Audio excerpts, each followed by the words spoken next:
بعض لوگ یہ کہتے ہیں کہ کسی کی تعلیمات اچھی دیکھ کر کے شاید وہ بھی نبی ہو سکتے ہیں، گوتم بدھ بھی نبی ہو سکتا ہے، رام کرشن کے بارے میں بھی کچھ لوگوں نے کلام کر دیا۔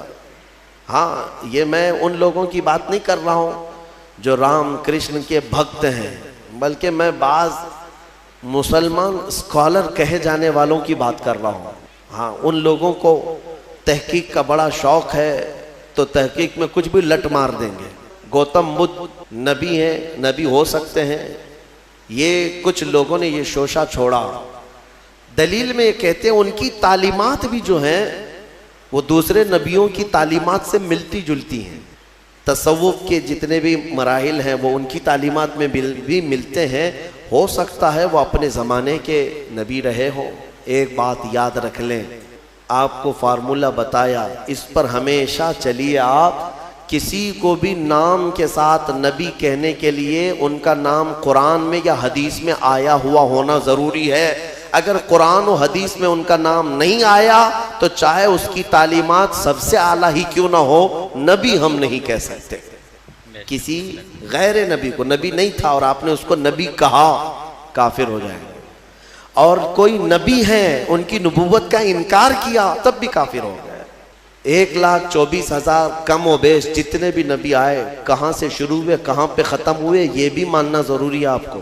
اسلامی عقیدہ، سب سے پہلے نبی آدم علیہ السلام اور سب سے آخری نبی محمد صلی اللہ علیہ وسلم، یہ دونوں چیزیں بھی ماننا آپ کو ضروری ہے۔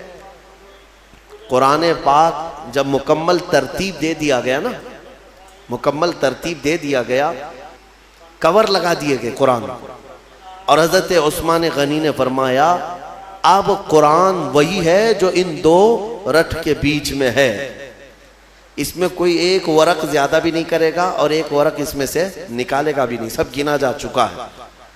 آدم علیہ السلام ابتدائے انبیاء اکرام میں پہلے نبی ہیں اور محمد صلی اللہ تعالیٰ علیہ وسلم آخری نبی ہیں۔ یہ دونوں اول و آخر کا ماننا بہت ضروری ہے۔ ان میں ایک نبی کو بھی ہٹایا تو بہت سارے ظالم دوسروں کو لا کر اندر داخل کریں گے۔ سارے نبیوں کو ماننا ہمارے لیے ضروری ہے، لیکن محمد صلی اللہ تعالیٰ علیہ وسلم کے بارے میں کچھ عقیدے الگ ہیں، خاص ہیں۔ وہ یہ ہے کہ وہ نبی بھی ہیں، رسول بھی ہیں، افضل الرسل بھی ہیں، سید الانبیاء بھی ہیں۔ یہ سب ماننا ہر مومن کے لیے ضروری ہے۔ اور سب سے مضبوط چیز یہ ماننا ضروری ہے کہ میرے محمد صلی اللہ علیہ وسلم خاتم النبیین ہیں، اب ان کے بعد کوئی نبی نہیں آ سکتا۔ اگر کسی نے نبوت کا دعویٰ کیا میرے آقا کے بعد، حدیث میں اس کو دجال کہا گیا ہے، وہ دجال ہے۔ دجال کسے کہتے؟ سب سے بڑا جھوٹا۔ وہ جو بڑا دجال آئے گا وہ بعد میں آئے گا، لیکن جو نبوت کا دعویٰ کرتے ہیں وہ بھی دجال ہے۔ بات سمجھ میں آ رہی؟ یہ عقیدہ بہت ہی اہمیت کا عامل ہے، اس لیے اس کو لے کر کے چلے۔ آپ غیر نبی کو آپ نبی کہہ نہیں سکتے۔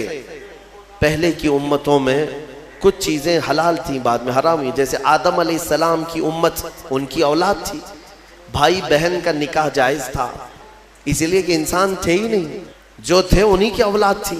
تو اب نسل کو بڑھایا کیسے جائے گا؟ انہی کی اولاد میں آج جو پیدا ہوتا لڑکا اور کل جو پیدا ہوتی لڑکی، یعنی حضرت حوا کو روزانہ ایک لڑکا اور ایک لڑکی پیدا ہوتی، یہ نسل انسانی کی ابتدا تھی۔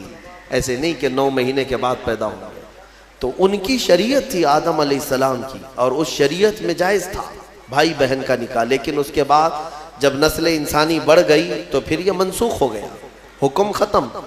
آپ نے قرآن میں سنا بھی ہے سورہ یوسف کی تفصیل میں کہ حضرت یوسف علیہ السلام کو ان کے 11 بھائیوں نے اور عزیز مصر نے اور ان کے والد نے سجدہ کیا۔ تو یہ سجدہ کیا تھا؟ ان کی شریعت میں تعظیم کا سجدہ جائز تھا، تعظیم کے لیے، لیکن بعد میں شریعت محمدی میں یہ سجدہ بھی حرام قرار دیا۔ سجدے تعظیم بھی ہماری شریعت میں جائز نہیں، چاہے وہ حضور کے لیے ہو، کسی اور نبی کے لیے ہو، یا کسی ولی کے لیے ہو، یا کسی کی قبر کے لیے ہو، کسی کے لیے بھی جائز نہیں۔ میرے آقا صلی اللہ تعالیٰ علیہ وسلم نے سارے سجدے ختم فرمائے سوائے رب ذوالجلال کے سجدے کے۔ اللہ کا سجدہ بس، اس کے علاوہ کسی کے لیے سجدہ جائز نہیں۔ انبیاء اکرام کی شریعتوں میں بدلاؤ ہوتا رہا، کتابیں بدلتی رہیں، لیکن عقیدہ سب کا ایک ہی تھا۔ آدم علیہ السلام سے لے کر آج تک جو عقیدہ ہمارا ہے، یہ عقیدہ سب کا ایک ہی ہے۔ یہ کتنے نبی آئے، ان کی صحیح تعداد تو اللہ اور اس کے رسول کو ہی معلوم، لیکن کچھ حدیثوں میں ایک فگر ملتا ہے۔ ایک روایت میں حضور اکرم صلی اللہ تعالیٰ علیہ وسلم کی حدیث میں ملتا ہے 1,24,000، اور ایک روایت میں 2,24,000۔ تو الگ الگ روایتیں آئی ہیں، صحابہ نے جو روایت کیا۔ اس لیے بزرگوں نے فرمایا، علماء نے فرمایا کہ صحیح تعداد تو اللہ ہی بہتر جانے، لیکن کبھی اگر کہنا ہوا تو یوں کہیں 1,24,000 کم و بیش، کم بھی ہو سکتے ہیں یا زیادہ بھی ہو سکتے ہیں، لیکن سب پر ہمارا ایمان ہے۔ لیکن یہاں ایک عقیدہ سنتے جائیے، اللہ کا نبی آپ کس کو کہیں گے؟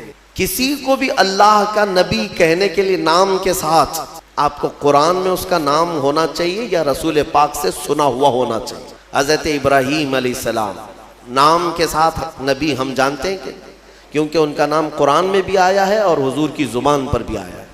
اسماعیل علیہ السلام، موسیٰ علیہ السلام، عیسیٰ علیہ السلام، داؤد علیہ السلام، سلیمان علیہ السلام، یہ انبیاء وہ ہیں جن کے نام قرآن میں آئے اور احادیث میں بھی آئے۔ 26 نبیوں کے نام قرآن پاک میں آئے اور کچھ ان کے علاوہ احادیث میں نام آئے ہیں۔ کل ملا کر کے اگر 40 نام ہیں تو باقی 1,24,000 کہاں ہیں؟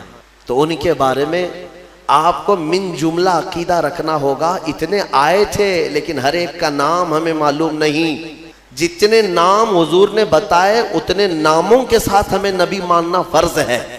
اب یہاں پر وہی بات آ جاتی ہے، بعض لوگ یہ کہتے ہیں کہ کسی کی تعلیمات اچھی دیکھ کر کے شاید وہ بھی نبی ہو سکتے ہیں، گوتم بدھ بھی نبی ہو سکتا ہے۔ رام کرشن کے بارے میں بھی کچھ لوگوں نے کلام کر دیا۔ ہاں، یہ میں ان لوگوں کی بات نہیں کر رہا ہوں جو رام کرشن کے بھکت ہیں، بلکہ میں بعض مسلمان اسکالر کہے جانے والوں کی بات کر رہا ہوں۔ ہاں، ان لوگوں کو تحقیق کا بڑا شوق ہے تو تحقیق میں کچھ بھی لٹ مار دیں گے۔ کیوں میاں گوتم بدھ نبی ہیں؟ یہ کچھ لوگوں نے یہ شوشہ چھوڑا۔ دلیل میں یہ کہتے ہیں ان کی تعلیمات بھی جو ہیں وہ دوسرے نبیوں کی تعلیمات سے ملتی جلتی ہیں۔ اخلاق کی تعلیم ہے، اچھائی کی تعلیم ہے، تصوف کے جتنے بھی مراحل ہیں وہ ان کی تعلیمات میں بھی ملتے ہیں۔ ہو سکتا ہے وہ اپنے زمانے کے نبی رہے ہوں۔ ایک بات یاد رکھ لیں، میں نے جو آپ کو فارمولہ بتایا اس پر ہمیشہ چلیے۔ آپ کسی کو بھی نام کے ساتھ نبی کہنے کے لیے ان کا نام قرآن میں یا حدیث میں آیا ہوا ہونا ضروری ہے۔ اگر قرآن و حدیث میں ان کا نام نہیں آیا تو چاہے اس کی تعلیمات سب سے اعلیٰ ہی کیوں نہ ہو، نبی ہم نہیں کہہ سکتے۔ اور اگر غیر نبی کو آپ نے نبی مان لیا، کافر ہو جاؤ، معاذ اللہ ہے۔ کسی غیر نبی کو، نبی نہیں تھا اور آپ نے اس کو نبی کہا، کافر ہو جائے۔ اور کوئی نبی ہے ان کی نبوت کا انکار کیا تب بھی کافر ہو گئے۔ بات سمجھ میں آ رہی؟ یہ عقیدہ بہت ہی اہمیت کا عامل ہے، اس لیے اس کو لے کر کے چلے۔ آپ غیر نبی کو آپ نبی کہہ نہیں سکتے۔